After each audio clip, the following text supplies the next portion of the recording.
बिस्मिल्लाहिर्रहमानिर्रहीम, अस्सलाम वालेकुम। Welcome to my channel. मैं हूँ ईमान फ़ातिमा और आज मैं एक दफ़ा फिर टाइम निकाल के आई हूँ। आपके बहुत से क्वेश्चंस आए हुए थे, बहुत से कमेंट्स आए हुए थे, उनका रिप्लाई करने के लिए।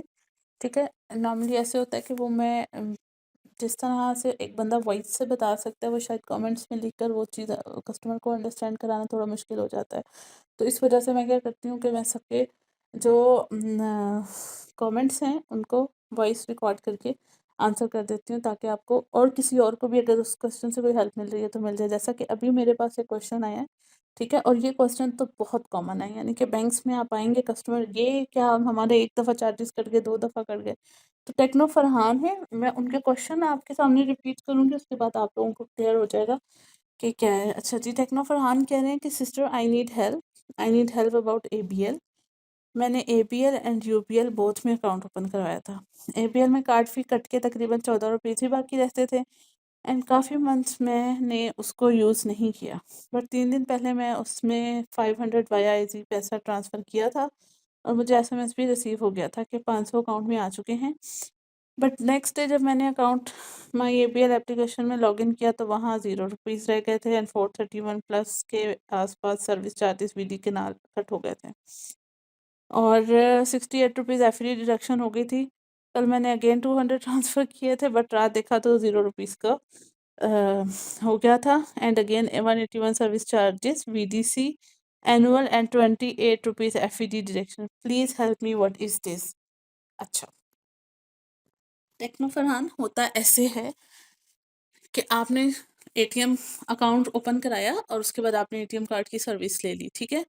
तो आप कह रहे हैं कुछ अर्सा नहीं होगा, तकरीबन साल हो गया होगा। हर साल मतलब लाइक पिछले साल इसी दिन, मतलब फ़र्ज़ करें कि 6 जनवरी को अगर आपके कटे हैं पैसे, तो पिछले साल 6 जनवरी को ही आपका अकाउंट ओपन हुआ होगा, उसी दिन आपका ATM अप्लाई होगा। अब हर साल ATM के एनुअल चार्जेस जो हैं वो डिडक्ट होते हैं, ठीक है? जो कि तकरीबन होते हैं अगर अब आपके कार्ड पे डिपेंड करते हैं। अगर फ़र्ज़ करें मैं आपसे कहती हूँ आपका वीज़ा कार्ड है, अगर वीज़ा कार्ड है तो उसके 1392 ही होते हैं एनुअल चार्जेस, ठीक है? या 1200 भी आप लगा लें। लेकिन आपके अकाउंट में फ़र्ज़ करें नहीं होते, ये सिस्टम में ऑटो इंस्ट्रक्शंस होती हैं कि हर सिस्टम ने हर कस्टमर के जो चार्जेस हैं वो काटने हैं, ठीक है? अब फ़र्ज़ करें कि आपके अकाउंट में 1200 रुपया नहीं था, ठीक है? ज़ीरो बैलेंस था। तो क्या होता है कि चाहे आप जितने मर्ज़ी कर लें, सिस्टम वो पैसे रोक लेता है, ठीक है? आपने 500 कराए, तो उतने आपके एनुअल चार्जेस जो हैं वो काट लिए, ठीक है? और उसके साथ FED गवर्नमेंट का भी सर्विस चार्जेस के अगेंस्ट FED होता है, जो कि गवर्नमेंट चार्ज करती है, ठीक है? वो हर किसी का होता है, हर चीज़ पे होता है, हर सर्विस चार्जेस, हर कमीशन पे आपको FED पे करना पड़ता है और हर बैंक में पे करना पड़ता है, ठीक है? ओके, 500 कट गए। नेक्स्ट टाइम जब आपने वही 450 कराए, वो अगेन उस इंस्ट्रक्शन में आ गए, आपके जो बचे हुए VDC के एनुअल चार्जेस थे वो कट गए, ठीक है?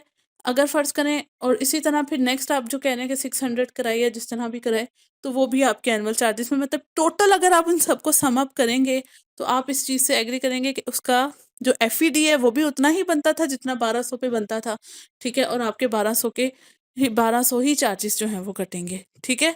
तो जो बैंक के पेंडिंग चार्जेस होते हैं जब आप डिपॉज़िट कराते हैं, ये हर बैंक का रूल होता है, स्टैंडिंग इंस्ट्रक्शंस होती हैं।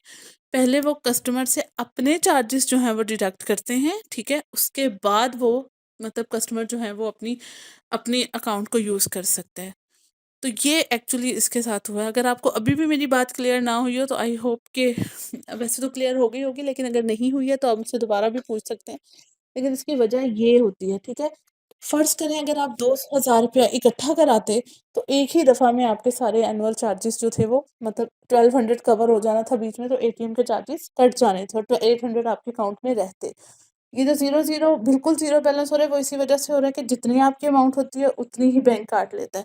अगर पॉइंट में भी होगी, तो वो पॉइंट में भी काट लेगा, ठीक है? ये सिस्टम ऑटो डिडक्ट करता है। तो ये है इसकी वजह, जिसकी वजह से आपको जो है वो इतनी कन्फ्यूज़न हो रही है। कार्ड आपके एक के ही पैसे कट रहे हैं, लेकिन क्योंकि आप करवा थोड़ी-थोड़ी अमाउंट रहे हैं, तो वो उस हिसाब से जो है वो डिडक्ट हो रहे हैं, ठीक है? तो ये था जवाब, जो कि सिर्फ़ टेक्नो फरहान के लिए नहीं, बहुत से कस्टमर्स के लिए, आने वाले कस्टमर्स के लिए या जिनको इस तरह का इश्यू है, उनको इससे जो है वो बहुत क्लियर अंडरस्टैंडिंग हो जाएगी, ठीक है? Thank you so much. अपना बहुत सा ख़्याल रखिएगा। मैं आऊँगी नेक्स्ट कमेंट के साथ, तब तक के लिए अल्लाह हाफ़िज़।